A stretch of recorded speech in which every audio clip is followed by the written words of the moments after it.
क्षत्रिय व्रत बड़े हैं, पर इन्हें राज्य में कोई इनका मोह नहीं। इन्होंने राज्य पाट को त्यागा और ये भगवान की भक्ति में लीन हो गए। तो उत्तानपाद को अयोध्या का राजा बना दिया, जिनका विवाह सुनीति मैया के साथ में होता है। ये कथा आपको आगे श्रवण कराई जाएगी। और उसके बाद में देवहूति प्रसूति आकृति का जन्म हुआ। तो देवहूति कर्दम ऋषि को विवाही गई, प्रसूति दक्ष को और आकृति प्रजापति को विवाही जाती हैं। भक्तों, समय बीता तो देखिए प्रसूति से 60 कन्याएं उत्पन्न हुई और जब वो 60 कन्याएं विवाह योग्य होती हैं तो 27 कन्याएं चंद्रमा को विवाही गई, 13 कन्या कश्यप ऋषि को और 4 धर्म को और 1 शिव को जो माता सती बताई जाती हैं, बची वो प्रचेता को विवाही गई। भक्तों, तो आपने कश्यप ऋषि की 13 पत्नियों का वर्णन तो सुना ही होगा महाराज, जिनमें से बड़ी रानी ने देवताओं की उत्पत्ति की है और उससे छोटी वाली रानी ने दैत्यों की, और एक रानी ने पक्षियों को जन्म दिया, एक ने पर्वत को, एक ने कीट को और एक ने वृक्षों को। इस प्रकार से 13 रानियों से ही सृष्टि आगे बढ़ती है महाराज। अब समय बीता तो देखिए आज शिव का विवाह तो होना ही है। तो शिव कथा की तरफ चलते हैं। आज दिन भी बहुत सुंदर है, दिन सोमवार है, शिव जी का दिन है। तो सभी भक्तजन प्रेम से तालियां बजाते हुए बोलेंगे एक भजन। वैसे परीक्षित महाराज एक चीज और आपको बताएं, इस संसार में आपको मालूम होगा कि पत्नी आपकी रिश्ते में कौन है, मालूम है? विवाह होता है तो कई लोग कहते हैं कि ये बताओ आपकी पत्नी रिश्ते में कौन लगती है, कह देते ना हंसी मजाक में। मालूम है कौन है? बहन है। कौन? बहन है। कई लोग सोच रहे होंगे सो कैसे, तो हम आपको बताएं, सृष्टि की जब उत्पत्ति हुई तो ब्रह्मा जी के शरीर से एक जोड़ा उत्पन्न हुआ, एक नर है एक नारी, जिनका नाम स्वयंभव मनु और शत्रुपा पड़ा। उन्हीं के द्वारा ये सृष्टि चली आ रही है। एक पिता की यदि 2 संतान हो तो महाराज एक पुत्री एक पुत्र हो तो वो रिश्ते में कौन होते हैं? भाई और बहन होते हैं। तो ये सृष्टि भी भाई बहन से चली है और वही चली आ रही है। तो आज भी हमारा विवाह अगर किसी से होता है तो रिश्ते में पत्नी भी हमारी बहन लगती है और पति भी हमारा भाई होता है, क्योंकि सृष्टि भी भाई बहन से ही चल रही है। तो देखिए समय बीतता हुआ चला जाता है। अब शिव की कथा की तरफ हम प्रस्थान करेंगे। तो भगवान भोलेनाथ एक समय कुंभज के मेहमान बने कुछ समय तक, और जब वो वहां से कुंभज के आश्रम से लौट रहे हैं तो वो समय कौन सा है? त्रेता युग का समय चल रहा था महाराज। कौन सा? त्रेता युग का समय चल रहा था। प्रभु श्री राम को 14 वर्ष का वनवास मिल चुका था, दशरथ का मरण हो चुका था और सीता का हरण हो चुका था। वो समय चल रहा था। तो प्रभु श्री राम वन वन में माता सीता की खोज करते हैं और पूछते हैं, हे खग मृग हे मधुकर श्रेणी, तुम देखी सीता मृग नैनी। हे पशु पक्षियों, अगर तुमने मेरी सीता को कहीं पर देखा हो तो मुझे मेरी सीता के बारे में बताएं। अब कई लोग सोच रहे होंगे कि पशु पक्षियों को ही क्यों पूछा, किसी नर को क्यों नहीं पूछा? तो महाराज उस समय पक्षी ने ही सीता मैया को बचाने का प्रयास किया, पर वो बचा ना पाए और उन्हें बचाते बचाते उन्होंने अपने पंखों को भी खो दिया है। जटायु जिनका नाम है। तो वो कौन थे? पक्षी राज थे ना। तो उनसे पूछते हैं तो उन्होंने ही उन्हें बताया कि ऐसे ऐसे लंका का रावण सीता को लेकर के गया है इस मार्ग से, और इतना कहते ही उन्होंने अपने शरीर का त्याग किया। तो भगवान ने यहाँ पर पक्षियों को भी महत्व दिया है बहुत, जिन्हें हम पूछते नहीं है, जानते भी नहीं है ज्यादा उन्हें। भगवान उसी को ऊंचा बढ़ाते हैं जिसे दुनिया ठुकरा देती है। तो भोलेनाथ ने देखा कि ये तो हमारे आराध्य हैं। जैसे उन्हें देखा तो झुक करके प्रभु ने प्रणाम किया। माता सती ने ये दृश्य देख लिया। उधर से प्रभु श्री राम ने उनको प्रणाम किया, क्योंकि एक दूसरे अपना भगवान, अपना आराध्य मानते हैं। तो एक दूसरे का दोनों ने सम्मान किया। माता सती कहने लगी, प्रभु आप ये क्या कर रहे हैं? आप तीनों लोगों के अवतारी होते हुए इन छोटे छोटे बालकों को प्रणाम कर रहे हैं। प्रभु कहते ये बालक नहीं है, ये तो भगवान है, भगवान।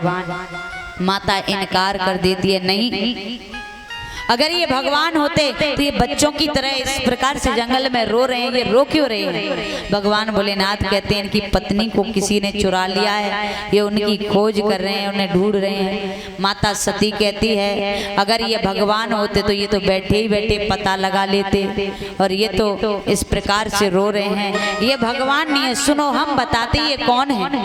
हे स्वामी, ये भगवान नहीं, अयोध्या के जो महाराज दशरथ हैं, ये उनके पुत्र हैं, इनका नाम राम और लक्ष्मण है। इनकी पत्नी रावण चुरा ले गया है और ये उसकी खोज कर रहे हैं। अगर भगवान होते तो बैठे ही पता लगा लेते। प्रभु बार बार कहते हैं सती सत्य मानो, ये भगवान है, आप मेरी बात पर विश्वास करो। पर सती मैया विश्वास नहीं करती। तो भोलेनाथ ने कहा देवी अगर आप विश्वास नहीं करती तो जाओ उनकी परीक्षा ले लो। अब परीक्षा नहीं लेती, कहती प्रभु अब यदि आपकी आज्ञा हो तो मैं परीक्षा नहीं लूंगी, परंतु मैं दूर से दर्शन कराऊं क्या? भोलेनाथ ने कहा हाँ क्यों नहीं, माता चली है दर्शन करने के लिए। तो जिस मार्ग से प्रभु श्री राम लक्ष्मण आ रहे थे उसी मार्ग में जगत जननी माता सती ने सीता मैया का रूप धारण किया और चल दी। लक्ष्मण ने देखा, कहा भैया हम तो माता को इधर उधर ढूंढ रहे लेकिन मैया तो सामने आ रही है। प्रभु श्री राम कहने लगे लक्ष्मण ये तुम्हारी ही मैया नहीं है, ये हमारी भी माता है। हाँ, तुम्हें यदि मालूम नहीं है तो चलो हम बताते हैं। आज लक्ष्मण को लेकर के प्रभु श्री राम माता सती के पास आए और झुक कर के प्रणाम किया कि माता आज वन में अकेली कैसी घूम रही हैं, भोलेनाथ को कहाँ छोड़ दिया। और जैसे ये शब्द सुने तो माता आज सर को झुकाए रह गई और सोचने लगी अगर मैं अपने प्रभु की बात मान लेती तो ये अपमान मेरा ना होता, अब पता नहीं क्या होगा क्या नहीं। और उसी समय वो वापस लौट आई। आज भोलेनाथ ने कहा कहो देवी दर्शन कराई, कहीं परीक्षा तो नहीं ली? तो माता क्या कहती है भोलेनाथ से, देखिए प्रेम से श्रवण करें कि कछु ना परीक्षा लीनी गोसाई,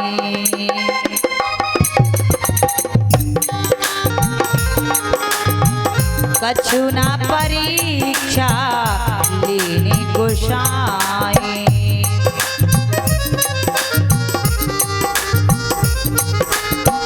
कीनी प्रणाम तुम्हारी नाई। हे प्रभु मैंने कोई परीक्षा नहीं ली, जिस प्रकार से तुमने उन्हें प्रणाम किया वैसे ही मैंने भी दूर से प्रणाम किया और वापस लौट आई। अब देवता देख रहे हैं, देवता सोच रहे हैं कि कोई साधारण मनुष्य झूठ बोले तो बात चल सकती है, लेकिन यहाँ तो आदि शक्ति जगदम्बा माता पार्वती झूठ बोल रही है। देवताओं पे रुका नहीं गया, आकाशवाणी कर दी और बोले ताखन है गई नभोशेवाड़ी,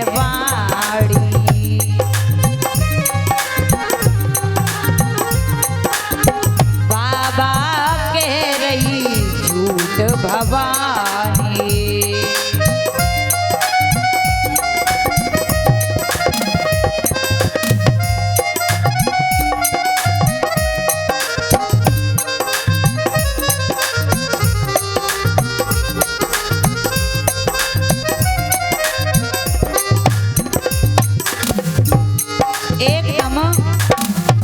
हुई। देवता कहते हैं प्रभु माता झूठ बोल रही हैं, इन्होंने तो माता सीता का रूप धारण करके प्रभु की परीक्षा ली।